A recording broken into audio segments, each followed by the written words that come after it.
दो माँ भर दो। जग जीवन के सूने घट को, जग जीवन के सूने घट को अमृत से भर दो। भर दो माँ भर दो, भर दो माँ भर दो। कहाँ राह है कौन दिशाएं, कहाँ राह है कौन दिशाएं, मन के आश्व कहाँ ले जाए, मन के आश्व कहाँ ले जाए। यह संदेश कहाँ से आए, यह संदेश कहाँ से आए। भूले भटके अंधकार को, भूले भटके अंधकार को तुम ज्योतित कर दो, तुम ज्योतित कर दो। भर दो माँ भर दो, भर दो माँ भर दो। नभ से स्वर्ग उतरते भू पर, नभ से स्वर्ग उतरते भू पर, नरकों के सब उठते ऊपर, नरकों के सब उठते ऊपर। देव दैत्य का अंतिम संगम, देव दैत्य का अंतिम संगम, विजय हेतु इस महासमर में, विजय हेतु इस महासमर में। नए मंत्र स्वर दो, नए मंत्र स्वर दो।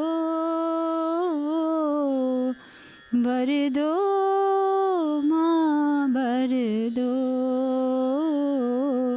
भर दो माँ भर दो। इस धरती के तोड़ो बंधन, इस धरती के तोड़ो बंधन।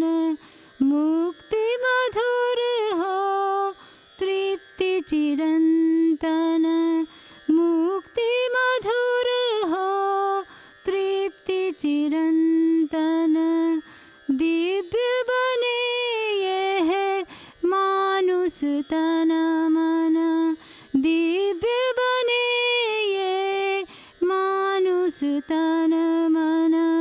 इस विरही माटी को माता, इस विरही माटी को माता।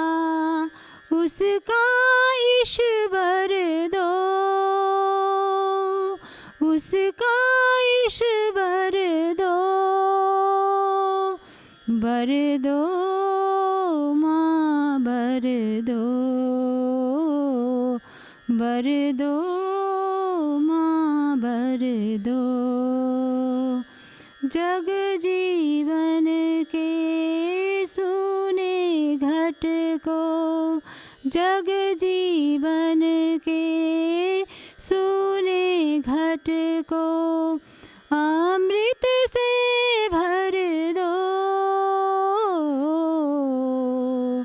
भर दो माँ, भर दो, भर दो माँ, भर दो, भर दो।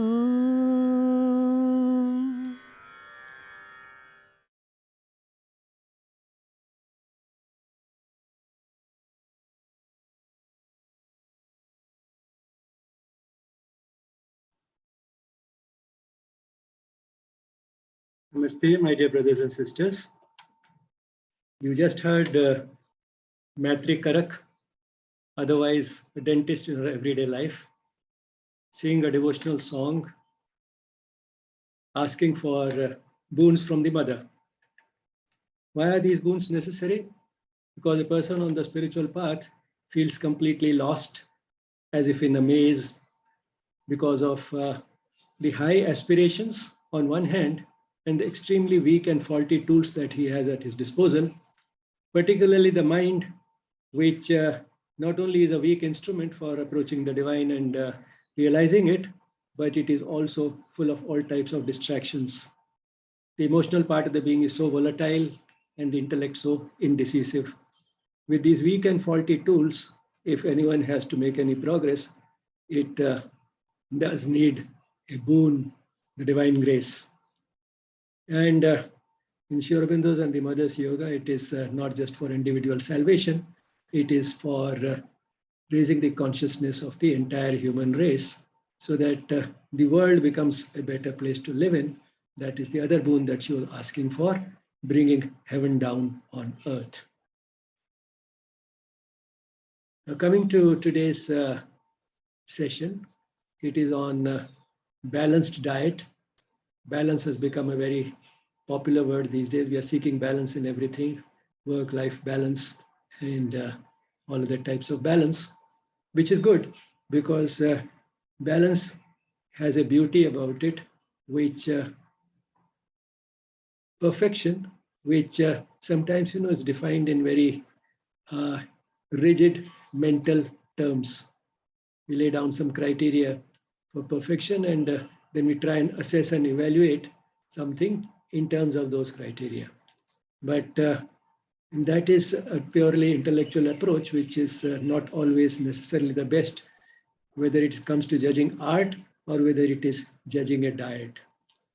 So while the term balanced diet is quite old, seems to be an extremely appropriate term for approaching our diets and evaluating them in terms of how satisfactory they are rather than how perfect they are. So with that, we go to the PowerPoint. I hope I'll be able to make some powerful points using the PowerPoint presentation. Before we begin, the love and blessings of the Mother and Sri Aurobindo to all of you from Sri Aurobindo Ashram Delhi branch. The YES program, including this course, is a part of the 150th birth anniversary celebrations of Sri Aurobindo and the 75th year of India's independence. Here is what I was saying, coming from a quote from the mother. Perfection is not a maximum or an extreme, it is an equilibrium and a harmonization. And it truly applies to the diet because while our focus will be on how satisfactory the diet in terms of its chemical constituents, but that is only one aspect of what makes a diet balanced. What is equally important and sometimes more is the equilibrium and the harmonization. Equilibrium with our environment, equilibrium with our culture, equilibrium in terms of the diet being eco-friendly, ethical, not causing pain to other fellow beings, including animals. Now, when we think of all these things, we are striving for some sort of an equilibrium and a harmonization, fitting the individual within the larger ecosystem and within the universe as a whole. Starting with the chemical point of view, which is what is more objective, the priorities in a balanced diet are firstly energy and protein. It should give us as much energy as we need, neither more nor less. And while carbohydrates and fats are to some extent interchangeable, the proteins, particularly the essential amino acids, as we have seen, should be there in the right amount for the diet to be satisfactory. And that is not really difficult, but all the same, it is something that has to be kept in mind. Then the next priority is, just like the essential amino acids, the essential fatty acids, which are even easier to get in a way than the essential amino acids and the right amount and type of protein. And then the vitamins and minerals and other micronutrients, the various phytochemicals which we have talked about. Not that these are less important than the energy and the protein and the essential fatty acids, but if the top three have been taken care of, by and large, the vitamins and minerals and their micronutrients will take care of themselves. And that's why energy is at the top, because in fact, if the energy has been taken care of and it's coming from a certain basic traditional combination like cereals and pulses, even the quantity and quality of proteins will take care of itself. So it's really, in fact, very easy for Indians to consume a balanced diet because our staples are cereals and pulses, which give us enough of energy and protein, and by and large, also enough of the essential fatty acids. If to that we add some fruits and vegetables, then the vitamins and minerals are further taken care of. Whatever the cereals and pulses were not able to provide, that comes from vitamins and minerals. And further to that, if we add spices, then we become still more sure that we are getting enough of vitamins and minerals and also the other micronutrients. Now, going a little further into detail of a balanced diet, it should be a vegetarian diet, or at least predominantly so. We have talked about this in considerable detail while talking about the proteins, but let's approach this vegetarian versus a non-vegetarian diet from another angle. Only a vegetarian diet has carbohydrates, except for milk, which has a small amount of carbohydrate. Other non-vegetarian foods, that is foods of animal origin, have no carbohydrate. Again, only the plants have dietary fiber. Of course, to get enough of it, we have to take whole grains and enough of fruits and vegetables, but it's only the plant foods of plant origin that have dietary fiber. And again, it is only these which also have a very large number of protective phytochemicals, which run into hundreds. On the other hand, only the non-vegetarian diet has cholesterol. No plant food has any cholesterol. So only non-vegetarian foods of animal origin have cholesterol. But then if it is not there in our diet, we don't really miss anything, because the body can manufacture as much cholesterol as it needs on its own. Only foods of animal origin have vitamins A and D, but vitamin A can be easily made up by foods of plant origin, because the precursor of vitamin A, carotene and other similar substances, are present in fruits and vegetables, particularly the yellow and orange and red ones. And vitamin D, to some extent, we can make up by exposing the body to sunshine.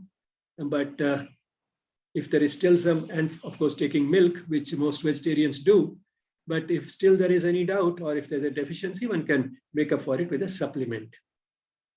Then vitamin B12 is present only in foods of animal origin. And once again, vegetarians can get it to some extent from milk, to some extent from the intestinal bacteria, which synthesize the vitamin B12, but still there is a deficiency, one can take a supplement. Only non-vegetarian food has harmful things like carcinogens. So while all the harmful elements are present in foods of animal origin, all the protective phytochemicals are there in foods of plant origin. The next important element in a balanced, healthy diet are cereals and pulses, which should be taken as far as possible unrefined with the seed coat intact. And this should be our staple diet. How about sprouts? Again, we get them from, by and large, from pulses. They do have a higher vitamin content because in the process of germination, while the seed is sprouting to develop that little root and shoot, its vitamin content actually goes up. And while the uncooked cereals and pulses are indigestible, sprouts are digestible, but all the same not as easily digested as cooked cereals and pulses. And therefore, sprouts do need a good digestive capacity. And if a person can't digest the sprouts, then the person may need to at least boil the sprouts for some time to be able to digest them properly. If one doesn't do that, then the undigested residue will be left in the intestines, that will get fermented by the germs and will give rise to flatulence.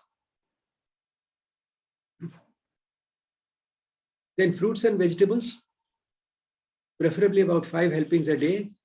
Although since our food is predominantly of plant origin in India, maybe one can reduce this to 3 to 4 helpings, but 5 helpings will do no harm. And we assume that each helping is about 100 grams.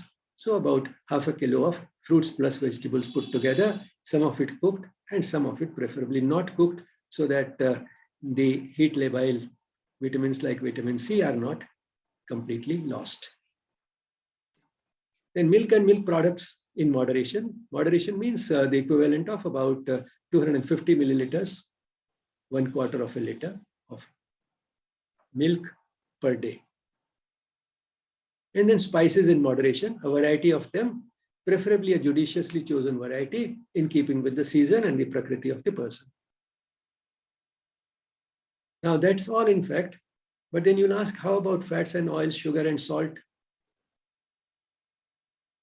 A judiciously chosen variety of fats, which would mean those which contain N3 type of polyunsaturated fatty acids, like mustard oil and soybean oil, along with some butter and ghee, in moderation. Optional, but acceptable. And in the same way, salt also in moderation, and sugar in moderation, which would mean 5 to 10% of the daily energy intake in the form of sugar.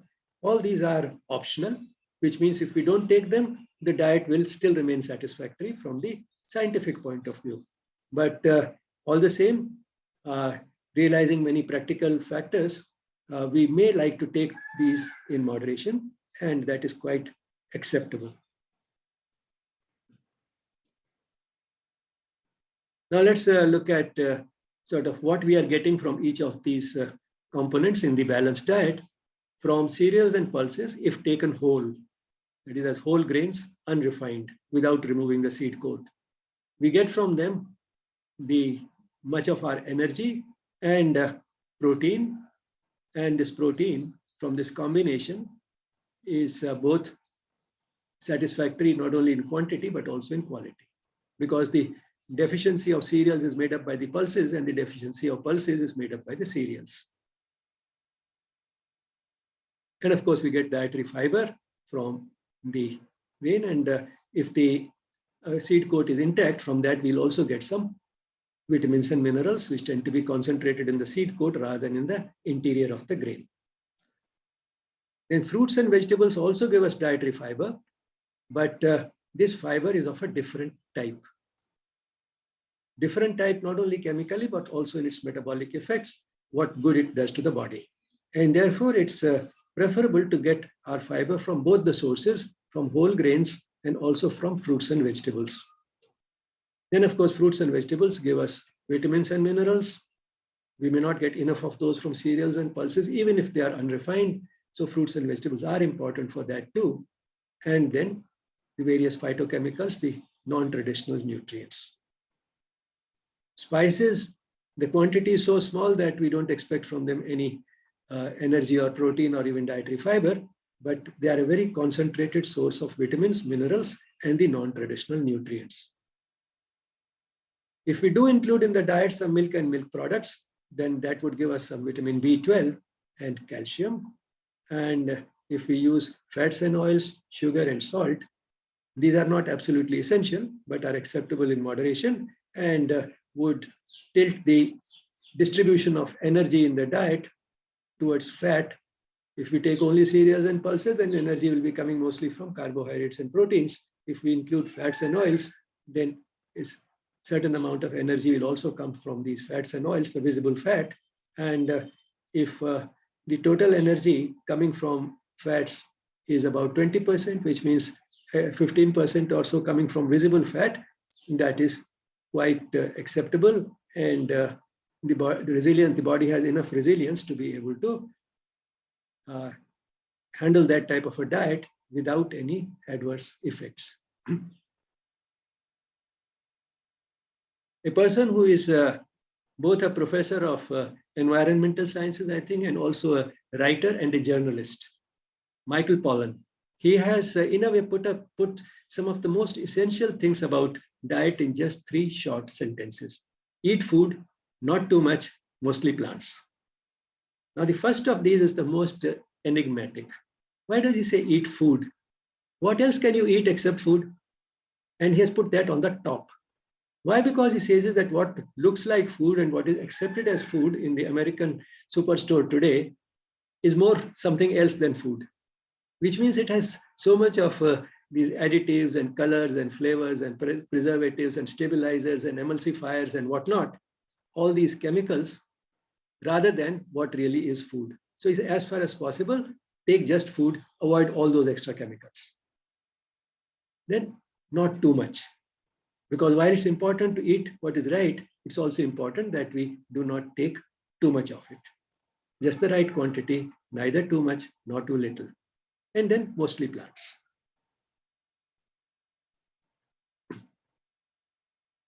In contrast with balanced diet is what we call junk food. Junk food is food which is not well defined, but we can say it's food that is popular, but may be unhealthy. Not all popular food is unhealthy. For example, idli and sambar may be popular, but that doesn't make it unhealthy by itself. So all popular food is not necessarily unhealthy, and any popular food is popular because it is palatable, because it is convenient to cook, convenient to serve, convenient to carry to the office or school, convenient to eat in terms of taking less time to eat. Convenience can be of many types. And it's attractive, especially when it has been packaged by someone who wants to sell it. So that is what makes it popular. Now, what is it that might make some types of junk food unhealthy? Firstly, by and large, it has low fiber grains. If it has grains, they are low in fiber. Why? Because if we take the fiber away, it makes this grain more palatable and easier to chew, takes less effort to eat, and therefore we find it more convenient, apart from finding it more palatable because there is no seed coat. It generally also tends to be high in fat because then we can pack more calories in a smaller volume, becomes calorie dense, and that's how they sometimes advertise certain things like granola bars and chocolates, so much energy in just one bar. That's because of the high fat content. So in a small quantity, you can pack more. So if you missed your breakfast, just take one of those bars and then you are good till lunch. It's a convenience, but we have to pay a price for that convenience.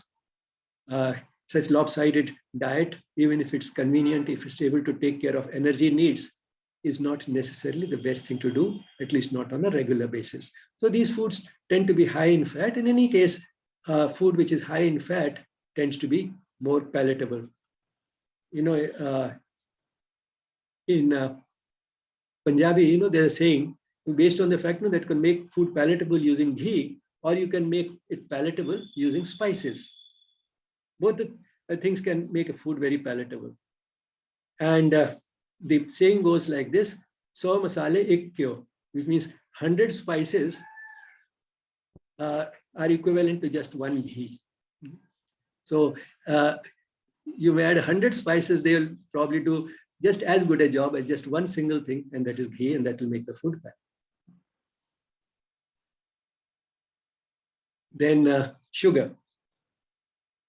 Again, a lot of us do like sweet foods. We have a sweet tooth. And therefore, foods which have sugar can also be very popular. And the same food can be high fat and high sugar, like ice cream or cake. These are high in fat, high in sugar, and cake also has low fiber. Grains, generally low fiber, wheat, highly refined wheat. And then junk food can have meat, so meat also is palatable. And then some junk food can be made in hydrogenated fat, particularly to increase its shelf life. So then it would have trans fats. And for preserving it and for enhancing its palatability and for various other reasons, there might be many other additives which have been added and which may be of questionable benefit, or rather they might have some adverse effects. They may not be very obvious, but one can't rule them out. And that is why we just saw that Michael Pollan has emphasized eat food, because the amount of additives that we tend to consume as we depend more and more on processed foods can be such as to make us feel, are we really eating what is supposed to be food or something else? So these are some of the things that make or might make junk food or very popular foods unhealthy. And what are the consequences? The consequences are firstly overweight. Why overweight? Because if a food is low in fiber and therefore easy to chew, it's more palatable because it has high fat or high sugar or it contains meat, then it becomes a double disaster. Because on one hand, it has more calories packed into it in a small volume because of the high fat and high sugar content. And on the other hand, if you find it palatable, we'll eat a larger amount of it. So more amount and more calories per gram. So it becomes a double disaster, and therefore it's very easy to overeat such foods and put on weight. And that becomes then a great risk factor for heart disease, diabetes, and many other lifestyle diseases. Now, if the food is low in fiber, there's not enough bulk left in the intestines, and therefore the intestines move slowly, and the person can get constipated. Constipation is not just an inconvenience, it has serious sequelae. Because if a person strains at stool every day, day after day, then he's obstructing the flow of blood from the legs up towards the heart and from the even the rectum up towards the heart. So he's obstructing the blood flow through these regions, and the result is that the veins in these areas from where the blood is trying to return can swell up and remain permanently swollen, become more vulnerable to bleeding, and that's how the person can develop piles and varicose veins. In fact, it was this type of problems like piles and varicose veins, which Dennis Burkitt had observed very commonly in England, where he studied, and then found were extremely uncommon in Africa, where he went to work. That gave him the idea that possibly it is because in England they were not eating enough of fiber those days. Because now things are changing all over the world. Brown bread has once again become fashionable. In fact, it has gone full cycle. Once upon a time, before we had technology for refining wheat, before the steel roller mill came, bread everywhere was brown. Then came the steel roller mill, and we could refine wheat, make it very white, and make white bread out of it. It was both attractive and palatable. And then, brown bread, because it took money to process that wheat and refine it, white bread used to cost more than the brown bread, and therefore brown bread became the poor man's bread, and white bread became the rich man's bread in Europe. And then came Dennis Burkitt in the 1970s. And after that, what happened was, once again, brown bread became fashionable and became more expensive than white bread, and brown bread became the rich man's bread. We keep going through these cycles. Then cancer. Because fat can get fermented to form fat, all of it may not be digested, because fat digestion is on the whole relatively poor. We have least reserve for digestion of fat. So high fat foods in high fat foods, all the fat may not be digested, and a little fat that is left behind can get fermented. And some of the fermentation products resulting from this fat can be carcinogenic. And apart from that, meat itself can generate carcinogens. So higher risk of cancer.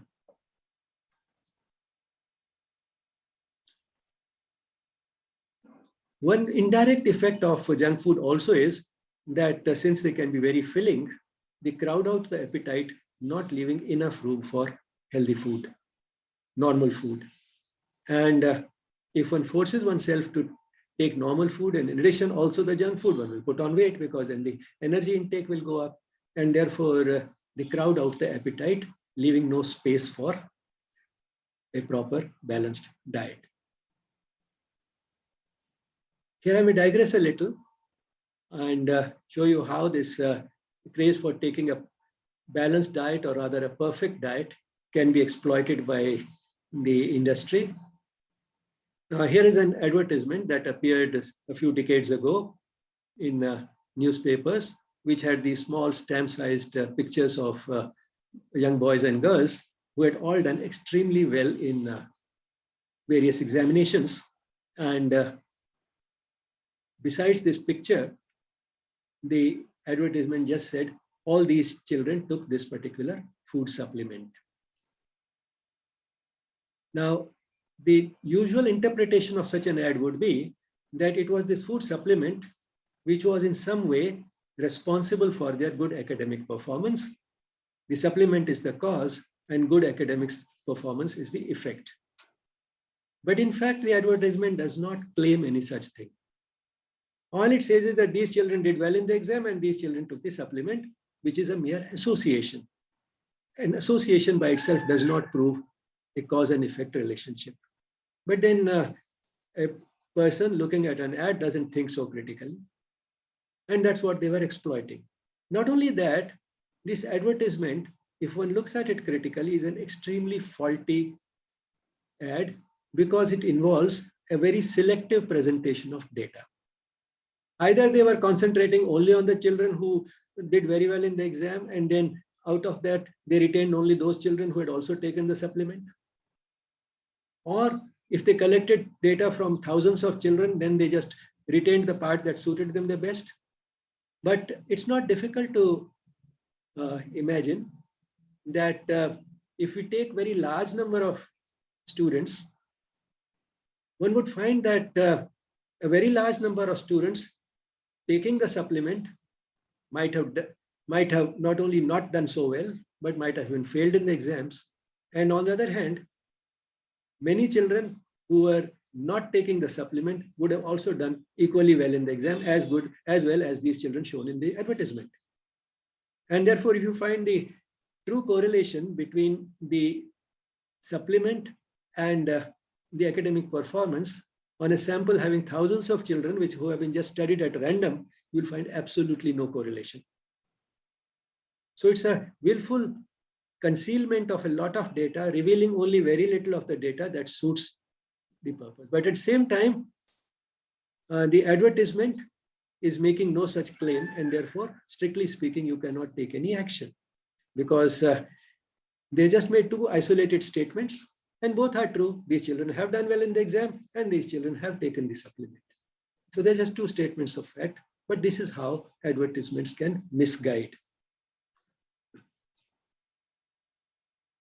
Now, along with taking the right type of foods, it's also important to take the right amount. And the requirement, the daily energy requirement of a person can be estimated only in a roundabout way. Rough estimates are available that a person this age, this height, this weight, doing moderate amount of work needs this many calories. That type of tables are available.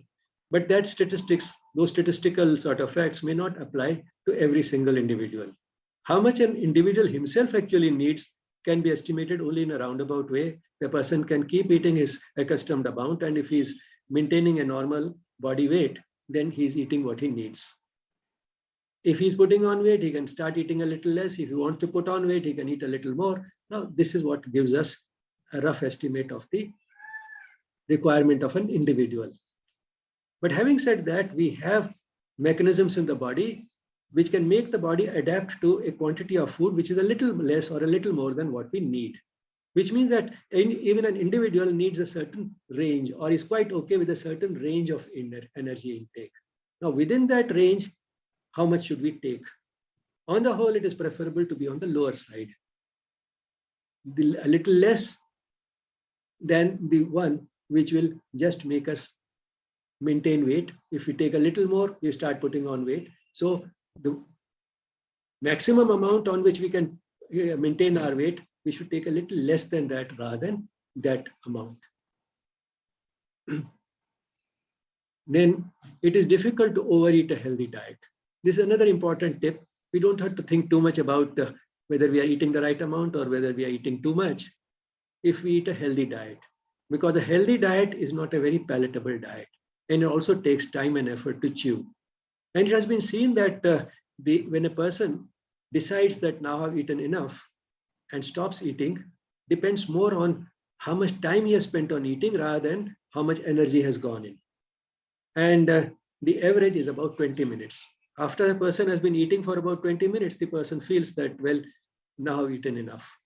So if he has spent those 20 minutes chewing food, eating it slowly, eating the type of food that needs that effort of chewing, that is a high fiber food, and eating the type of food which did not give too many calories, which means some time out of these 20 minutes has been spent on having fruits and vegetables, then the person just cannot overeat.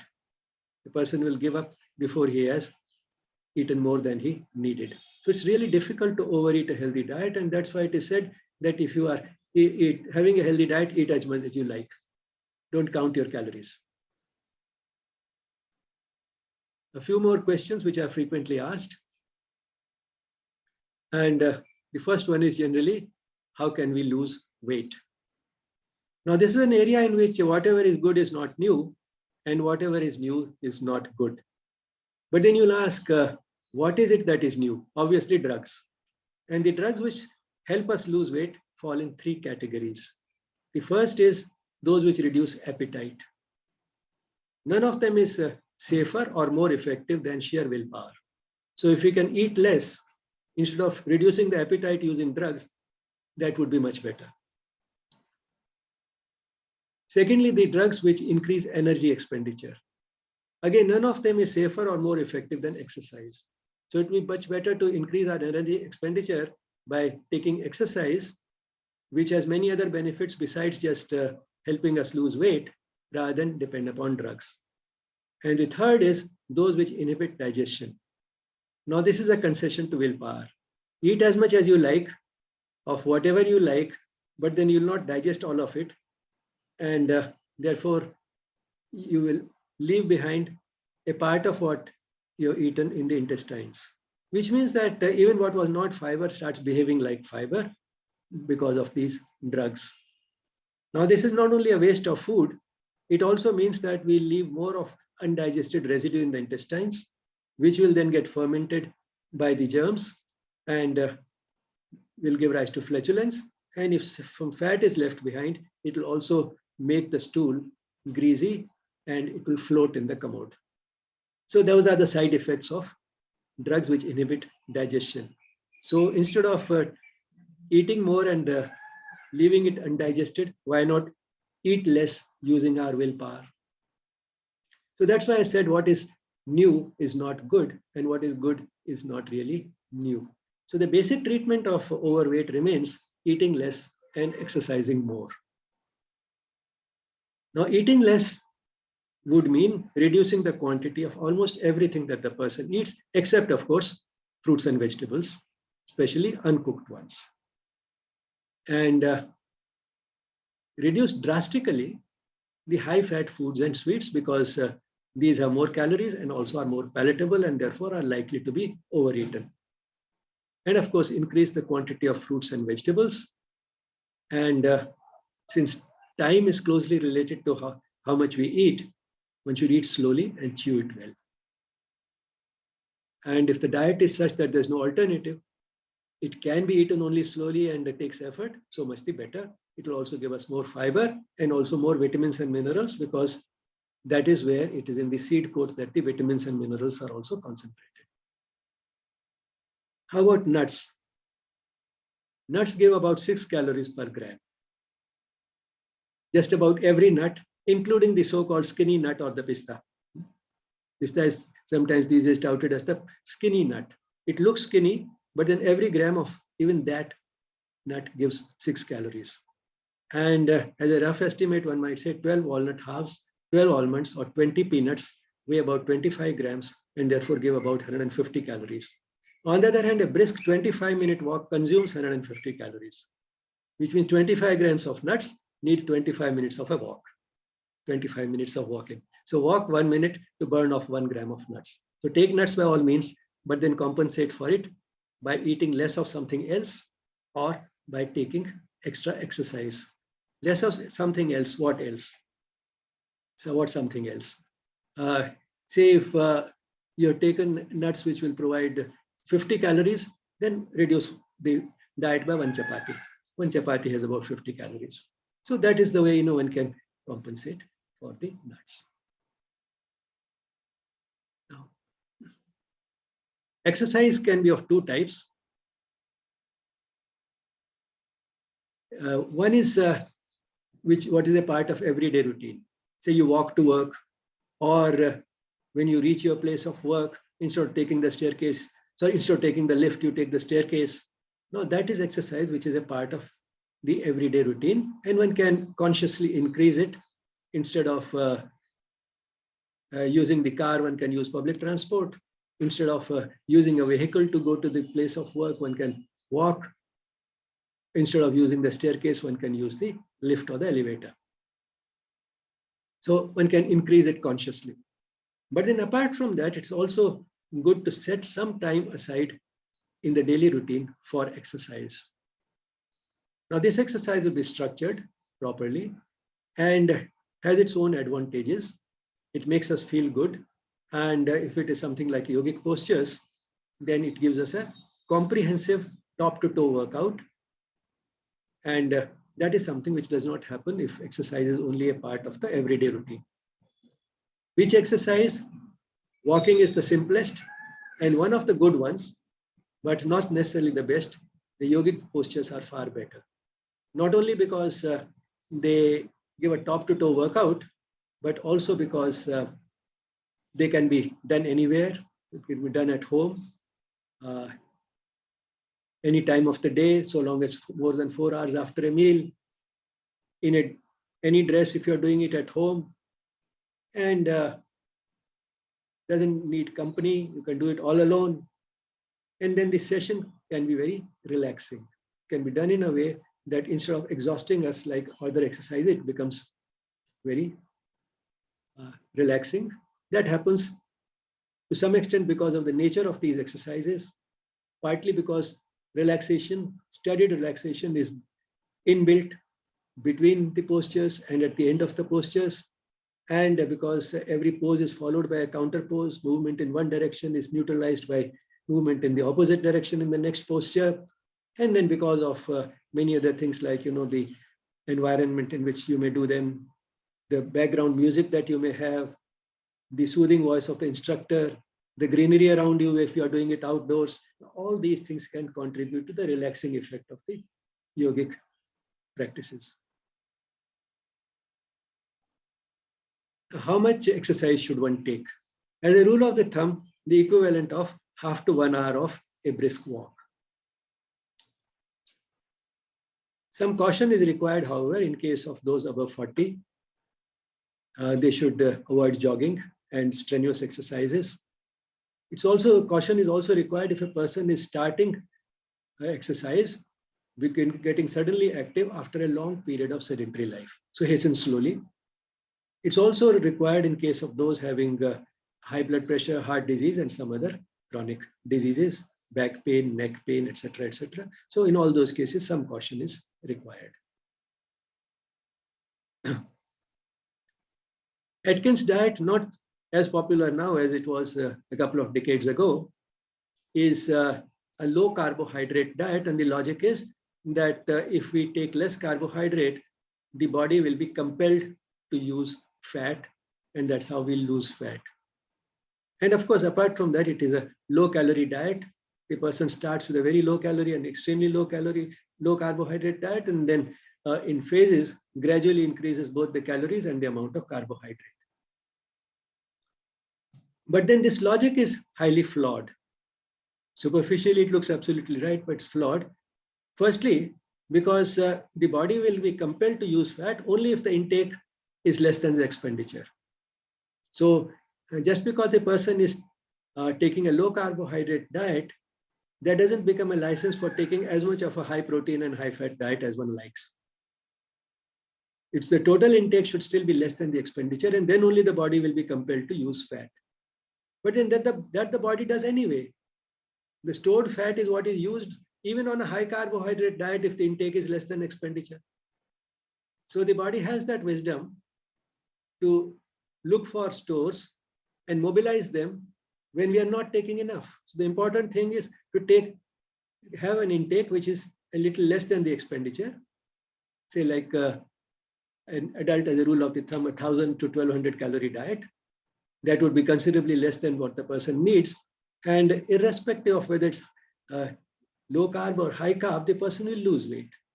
But then with an extremely lopsided diet, which is extremely low in carbohydrate and therefore naturally high in protein and fat, there are several safety concerns which have not been resolved satisfactorily. And therefore, Atkins diet is again falling out of, it's not as popular as it was a few decades back.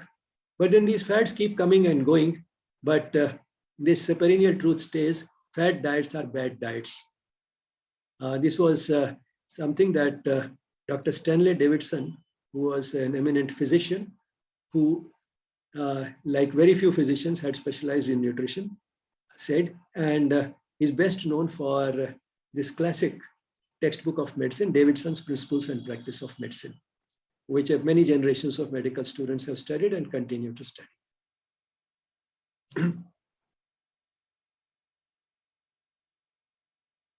Now, some people also then want to gain weight.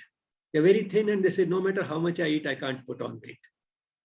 In terms of Ayurveda, we'll say that they have Vata Prakriti. With that Prakriti, it's difficult to put on weight. In modern science, we might say that their resting metabolic rate is high. And when they eat more, they quickly increase their metabolism further, which means the specific dynamic action of food, that is the energy expenditure, which is initiated by the diet itself. It's sort of a tax that you have to pay for utilizing the food. That is also higher in these individuals. So that is probably what makes them difficult to gain weight. But then the basic facts for them also remain: eat more. But along with that, don't stop exercising, also exercise. Because exercise is not only for losing weight, it also has other health benefits. And for a person who wants to gain weight, exercise will be one thing which will increase the appetite, which in turn will help the person gain weight. Sometimes, also some pranayamas are advised for this, but then they have to be taken as part of the treatment and not, one can't depend only on them. And the pranayama for gaining weight is Chandra Anulom Vilom Pranayam, which means that you breathe in always through the left nostril. And there can be two varieties, one in which you breathe in through the left and breathe out through the left, continue that. Another one in which you breathe in through the left and breathe out through the right, and continue that for a few minutes. And the usual way to tell how long one can do it is 27 rounds at a time, 4 times a day. So 108 rounds of this type of Chandra Anulom Vilom or Chandra Bhedan Pranayam. Chandra Bhedan, when you breathe in through the left and out through the right, and Chandra Anulom Vilom, when you breathe in and out both through the left. Corresponding to this, for losing weight, once again, there's a Surya Anulom Vilom and Surya Bhedan, which means through the right nostril. If one breathes in through the right, breathes out through the right, then it is Surya Anulom Vilom, breathes in through the right, out through the left every time, then that is Surya Bhedan Pranayam. Again, 27 rounds, 4 times, it means total of 108 rounds. And it has a scientific basis, because when we breathe through the right nostril, the sympathetic output goes up. And on the other hand, breathing through the left increases the parasympathetic, and sympathetic does increase energy expenditure, whereas parasympathetic conserves it. Now, what is body mass index? Again, in relation to body weight, body mass index is the weight in kilograms divided by the height in meters squared. So if a person weighs 60 kilos and the height is 165 centimeters, 165 centimeters would mean 1.65 meters. So the BMI of this person will be 60 divided by 1.65 squared, which means 60 divided by 1.65 into 1.65, which means 60 divided by 2.72, which is 22. And this calculation can be easily done these days with calculators, so anybody can do it without necessarily knowing much maths. The normal BMI is from 19 to 25, but it said that for Indians, the upper limit should be taken as 23. And why that is so is because the weight in the body can be constituted by both muscle and fat. In general, Indians tend to have a lower muscle mass. And therefore, even with a BMI of 24, this person may have more fat in the body than a European having a body mass index of 25 or 26. And therefore, for Indians, the limit has been kept at 23 in general. There will be exceptions, but that is sort of the. Now, what is it that we should be doing? How should we respond to it?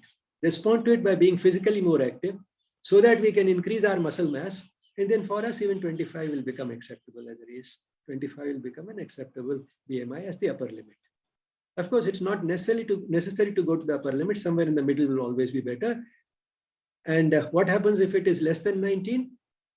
Then the person is not only looks very thin, the person also is weak. The person may try to conserve energy by becoming lazy and doing less physical work. And the person's immunity levels go down, which means the person may come down with common cold and diarrhea more often than others. So low immunity levels, apart from being skinny and becoming lazy just because you are trying to conserve energy by being less active. This has been seen particularly in children who have a tendency to run around all the time.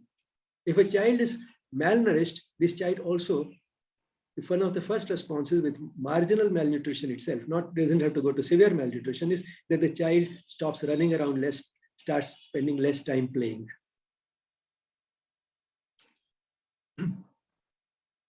What is yo-yo dieting? Yo-yo is that swinging toy which children have. So here is a swing in the body weight, so that's why it's called yo-yo dieting. Losing and gaining weight back repeatedly. The person goes on a crash diet, loses weight quickly, but then the person can't maintain that diet. The person is tempted to go back to what the person always ate, and then the person starts gaining weight again. When the weight becomes too ungainly and the person once again is motivated to lose weight, he again goes on another crash diet and so on. So it's repeatedly gaining and losing weight.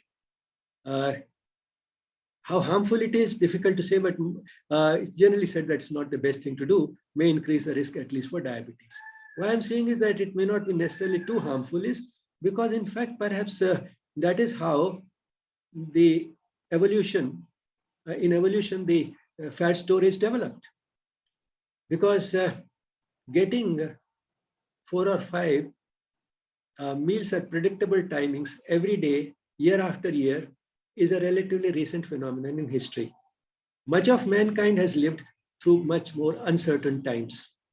And therefore, what was the tendency? The tendency was to eat as much as possible when food is available, put on weight, and then lose that weight in times of scarcity. And therefore, this was a helpful adaptive mechanism.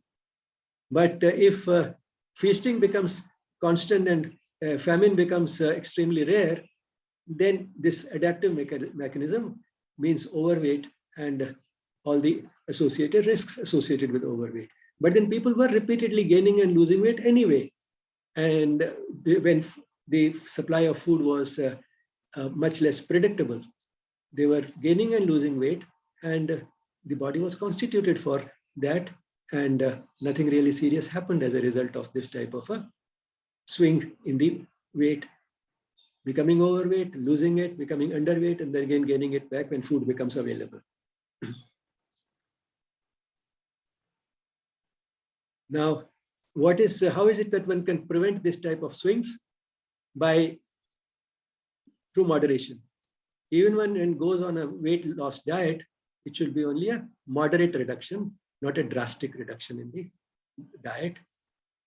So one should make only small adjustments in a healthy diet rather than going for any drastic changes, and have realistic goals, because everybody cannot reach exactly the same body weight. There's a range from 19 to 25, which means that all that is acceptable. One can be, as you know, these days the popular expression is fat but fit, which means a person can appear fat, a little overweight by the usual normal standards, and still the person can be extremely fit. So everybody doesn't have to aim for exactly the same goals. And what are the various consequences of overweight? A wide variety of lifestyle disorders, high blood pressure, heart disease, diabetes. These are the well-known ones. Gallstones, menstrual problems in women. Very often these days now, overweight is associated with the polycystic ovarian syndrome, one of the features of which are menstrual problems. Osteoarthritis, because the body has to constantly carry that heavy weight. So more work for the joints, and that's how osteoarthritis of the hips and knees may develop much earlier than it would have otherwise it would have.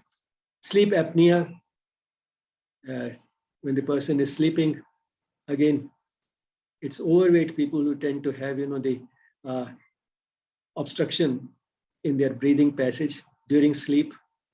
They stop breathing and then suddenly they have to wake up because of air hunger, sleep apnea, and of course, cancer.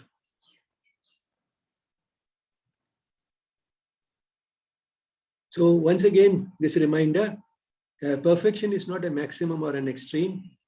It is not an extremely low body weight, and it is not a perfect diet by all standards. What is important is for it to be in equilibrium with the environment, harmonize in different ways, harmonize with the prakriti of the person, the prakriti of the season, the dominant dosha of the time of the day at which the person is eating, and also harmony between the person who is cooking the food and the people who are eating it. Now, all this contributes to that balance, which makes the diet truly balanced. How about fasting? There are various types of fasting. Regular, very meticulously done on particular days of the week, etc. Or irregular, once in a while, not very regular. But this type of fasting, whether it's regular or irregular, is on the whole good. Why it is good? It's good from 3 points of view. We can look at the positive effects from 3 points of view. One is the biological one. The body has mechanisms for adapting to not eating for limited periods of time. It shifts first from utilizing carbohydrates to utilizing fats for getting energy, starts mobilizing the stored carbohydrate from the liver. It starts mobilizing the stored fat in the fat tissues. So we have a variety of mechanisms for coping with the reduced food supply or absence of food for fairly prolonged periods of time. So if not for prolonged periods, at least for one meal or one day, if we do not take food, then these mechanisms get an opportunity to work. And if any system in the body is used, it gets better. If we never use it, it gets weaker. So if we provide food very regularly in a predictable fashion, a few times a day, day after day, for years, this mechanism becomes weaker. So to keep this mechanism in good shape, we need to use it. And for using it, the only way is an occasional fast. The other is a philosophical reason. The person can take some pride in developing self-control. I haven't eaten for this much time, but I don't care. I'm not thinking about the food. I know my body can do it. I've done it so many times. And This can be good for the person's self-esteem, as well as good in general to have self-control in this vital area of existence. Food is one of those things with which mankind tends to be rather preoccupied out of proportion. So to develop this self-control in this area is good from a philosophical angle, makes the person more cultured and refined. It also has a spiritual angle to it, but then that would depend upon how it is done, whether it is done to develop the self-control, which is also a part of spiritual development, whether it is done out of concern for those who are not getting enough food. Concern for them may be expressed by depriving ourselves of food for some time. Not that by that itself will wipe out hunger from the world, but at least the thought behind it can be important. And also it can give us a true experience of how it feels when one does not get food for some time. And to feel that discomfort is one of the most potent ways for developing compassion for those who are going through a similar discomfort. And therefore, it can have a positive effect also from the spiritual angle. Just to give you an example, suppose you are on a flight, one of these domestic flights where the fares are brought down to the minimum possible and those food is served. However, if you are hungry, you can buy food and the prices are exorbitant. Now, suppose you can get a sandwich for 200 rupees. Whether to buy this sandwich or not when you are feeling hungry is still up to you. And one can approach this as we have been talking, in the talks on yoga and spirituality, which many of you possibly have attended. These choices can be made at 3 levels. At the emotional level, the person feels that I'm hungry and he feels like eating, and therefore he wants the sandwich.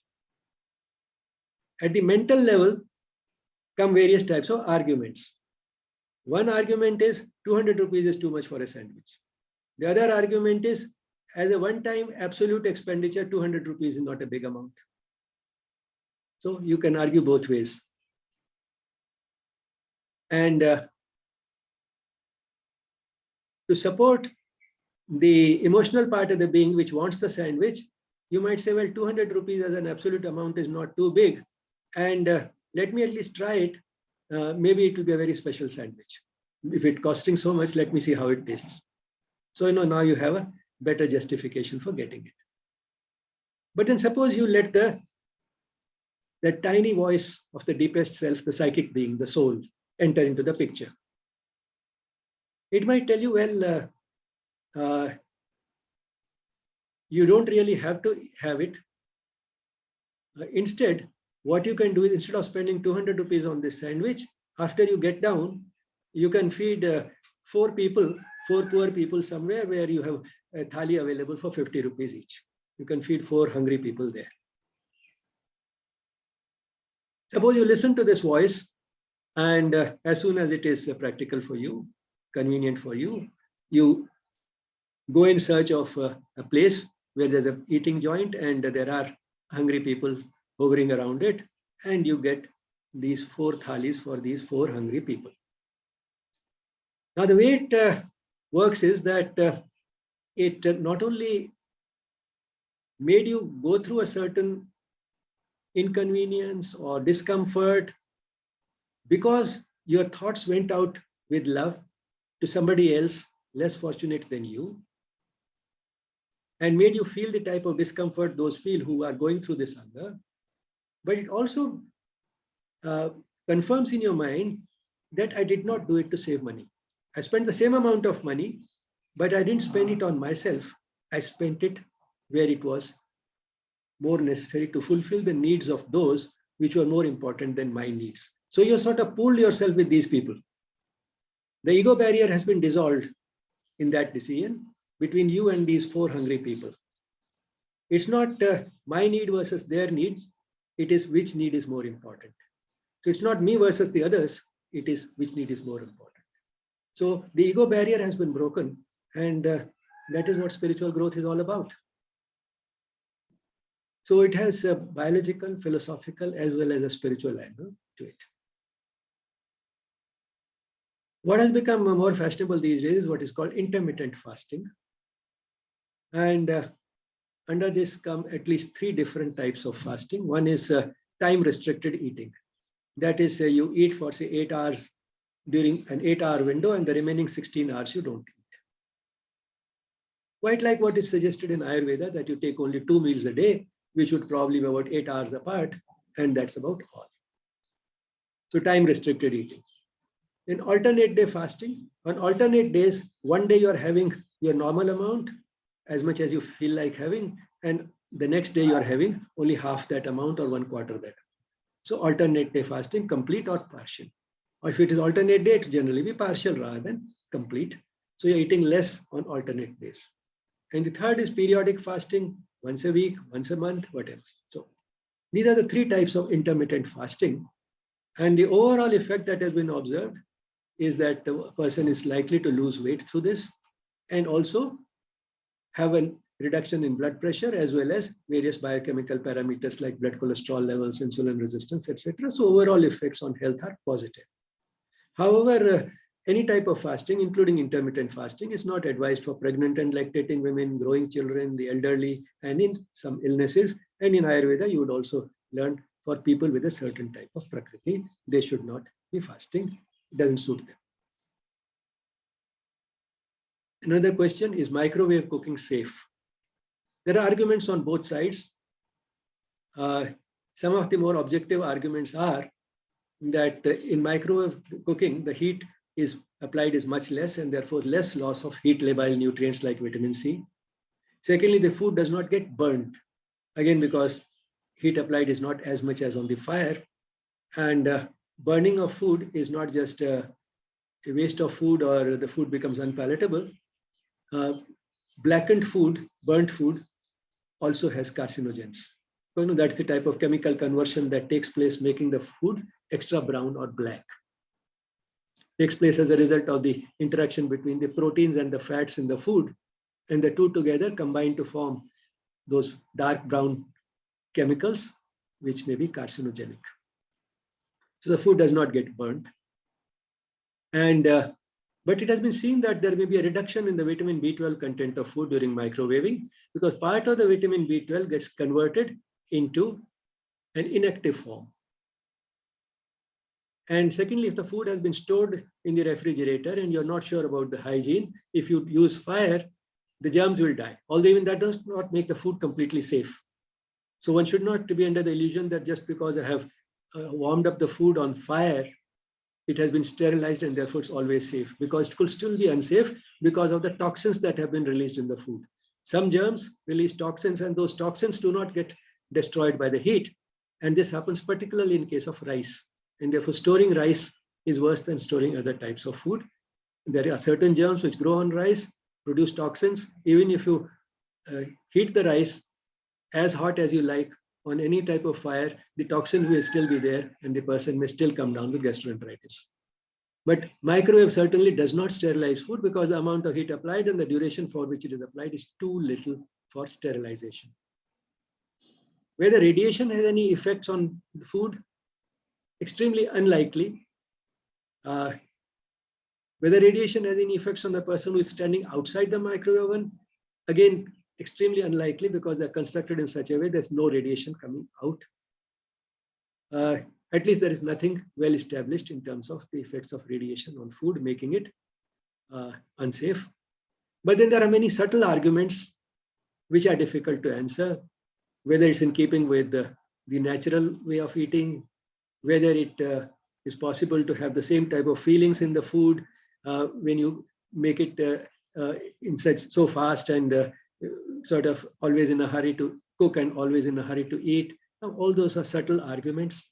One has to balance them against the requirements of our era, Dharma Yuga. Dharma Yuga, nahi, Yuga Dharma. Every yoga has its own dharma.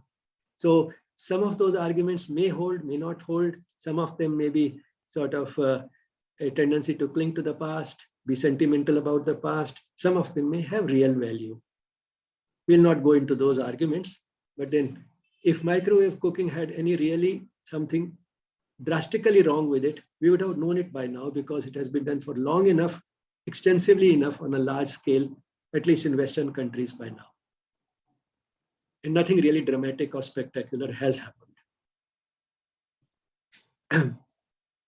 How about alcohol? Alcohol is not a food and not a part of the balanced diet, but all the same, people do consume it like food. It does give 7 calories per gram. Now, what is it and what does it do to the body?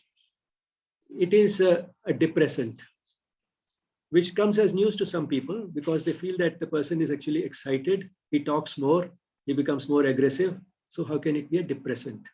That happens, you see, because normally our tendency, our sort of urge is to get angry or to talkative, things, which are not socially very acceptable, we are kept in check by the higher parts of the brain like this cortex. So the cortex is what makes us civilized and doesn't let the basic urges, which are more primitive, express themselves. Now, it so happens that all depressants affect the most highly evolved parts of the brain before they affect these more primitive parts of the brain. So alcohol also, like all depressants, first affects the cerebral cortex. The cortex is depressed, and the result is that this inhibition is gone. So the excitement which you find in a person who is drunk is because of the removal of this inhibition, not because of the direct effect of alcohol. So it's indirectly because the inhibition has been removed. So far as the health effects are concerned, the protection that sometimes is talked about in heart disease is doubtful for a variety of reasons. The protection that has been observed may be because of certain components in the alcohol, like say in red wine, there are some antioxidants. The protection may be because of the stress reduction. And if that is so, we have much better sources of antioxidants available, and we also have much better ways of dealing with stress, because alcohol doesn't really solve any problem. It only postpones it till we are in our senses again. So the protection is doubtful, but the risks are definite. Anyone who takes alcohol regularly long enough is likely to get more and more addicted and need larger amounts. And as the amounts go on increasing, the toxicity goes on increasing, and the person is more or less sure to come down with cirrhosis of the liver. And of course, there are other risks also, like peptic ulcer, etc. But cirrhosis of the liver is a very commonly associated complication which kills very large numbers at a relatively young age. Now, this is not a frequently asked question, whether we can mix carbohydrates and proteins in the same meal. But once I did see a young person, a highly educated person, taking for lunch only dal and curd. And I asked him, why not chapati or rice also with it? He said, I'm taking only now. I'll take only carbohydrate in the evening. In the evening, I'll have no dal, and I'll have only wheat or chapati or rice. Now, this was and how? Why do you think you are doing it?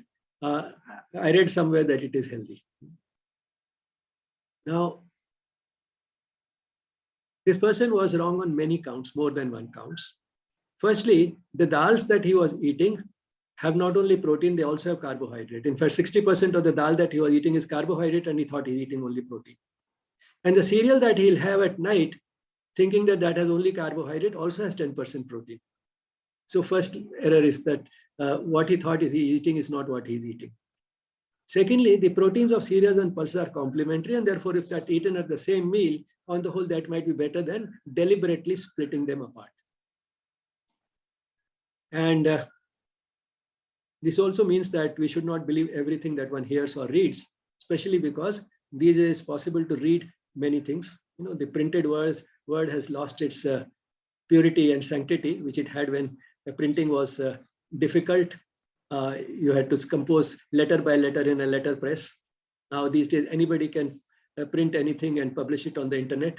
So the printed word, particularly on the internet, has lost that sanctity. So don't believe everything that you hear or read. And therefore, not only we can mix carbohydrates and proteins, and we mix them, we should mix them.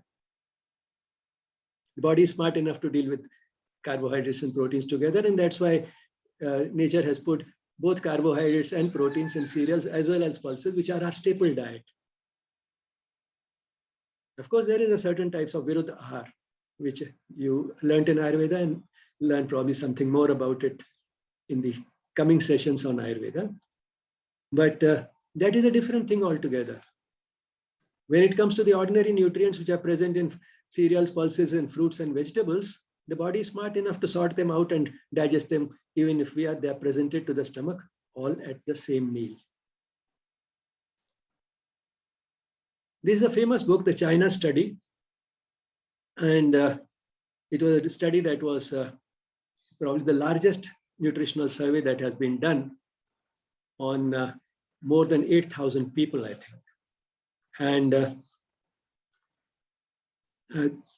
in great detail, many questions were asked, and then correlations drawn up between diet and disease.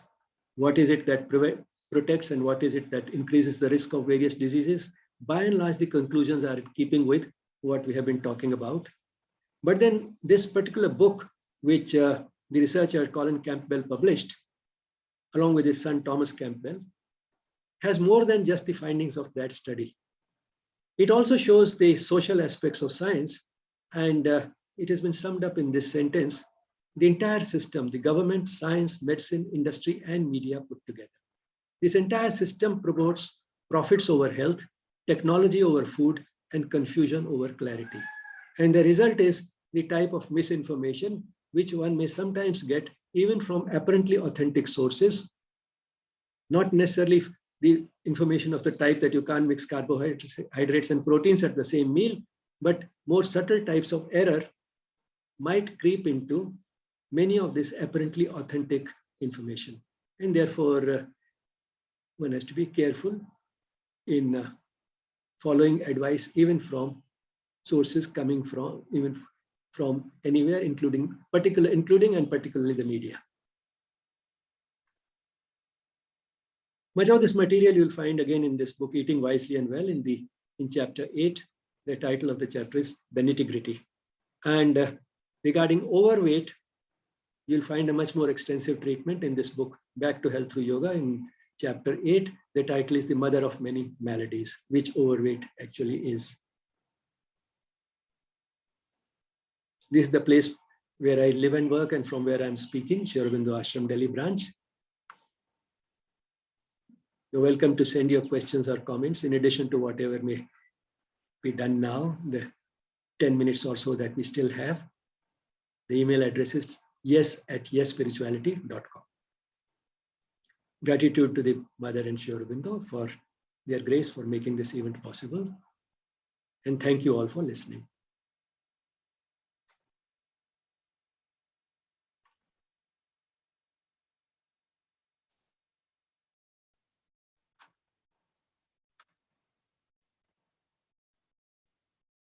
There are two questions in the chat box. First is, bread is made of maida. Is maida harmful for our body? Maida is a completely refined wheat, all the fiber taken away. So it has all the limitations, no dietary fiber, and all the vitamins and minerals which were there in the seed coat are gone. But carbohydrate and protein will be all there still. So you take it as you like. I mean, whether you consider it good, bad, harmful, useful, that is up to you. I think that is maida. Next question is, making idlis in idli cooker takes 30 to 45 minutes, but just 3 to 4 minutes in microwave. Is it safe to use microwave to make idlis? Yes, for all practical purposes, yes. You might have shown that although I kept all possibilities open, on the whole, I did not really discourage microwave cooking, keeping the compulsions of modern life in mind.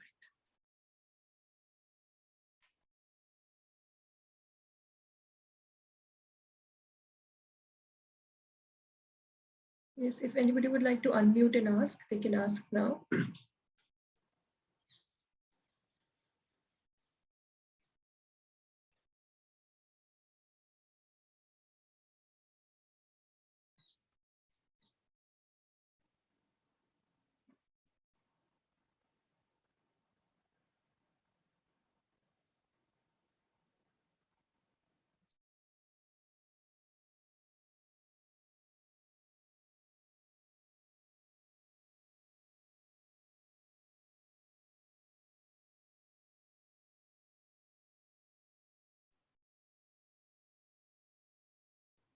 Good morning, sir. Is it safe to make curd rice and like fried rice with the leftover rice which is kept in the fridge? Normally, that's what we do, mothers, for the kids.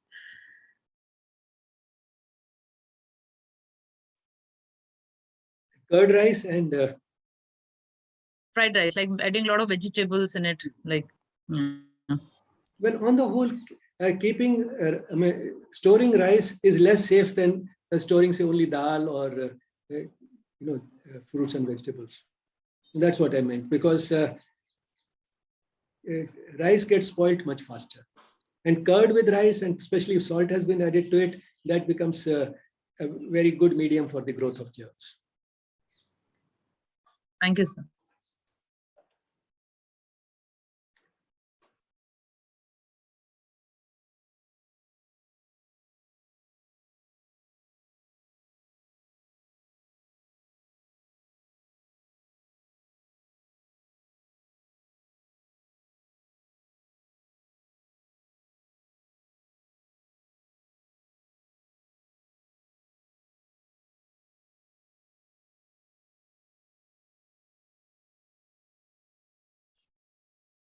All right, so if there are no more questions, I think we can close the session for today. And tomorrow we will have another practical class, the second session on sitting postures in pranayama. And today we end with the music. Maybe just one last question if you want to take up. How long the food is safe in refrigerator, and then we can end. As a rule of the thumb, not more than 2 days. But then it will depend upon what type of food it is. Milk and milk products, less than many other things. Say if you kept some chocolates there because they will melt outside in summers, they can be there for weeks together and still nothing will happen. So it all depends upon the type of food. But the fresh fruits and vegetables, uncooked, as a rule of the thumb, not more than 2 days. And one of the indications, in case of many foods is any change in the appearance, color, taste, smell. And in case of canned foods, if the top of the can gets swollen, it means that some gas has formed inside, which has been made by the germ. So instead of being depressed, it comes up, becomes convex, then that is a sure sign that it is spoiled. Thank you. That will be all.